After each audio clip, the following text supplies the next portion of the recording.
الحمدللہ وحدہ والصلاة والسلام علی من لا نبی بعدہ اما بعد۔ اسلامی بھائیوں، اسلام میں جمعہ کے دن کی بڑی فضیلت ہے۔ اسے سب سے بہترین دن کہا گیا ہے اور اس میں بہت سارے امور سر انجام پائے ہیں، اس لیے اس کی فضیلت کا پہلو اور نمایاں ہو جاتا ہے۔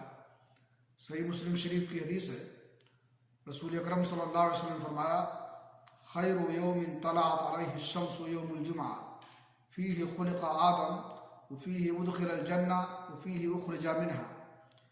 یہ سب سے بہترین دن جس پر سورج کی کرنیں پڑتی ہیں وہ جمعہ کا دن ہے۔ اسی میں آدم علیہ السلام کی پیدائش ہوئی اور اسی میں وہ جنت میں داخل کیے گئے اور اسی دن انہیں جنت سے نکالا بھی گیا۔ اللہ رب العالمین سے دعا ہے کہ اللہ تعالیٰ ہمیں جمعہ کے دن کی فضیلت سمجھنے کی اور اس میں کثرت کے ساتھ اللہ کے نبی جناب محمد رسول اللہ صلی اللہ علیہ وسلم پر درود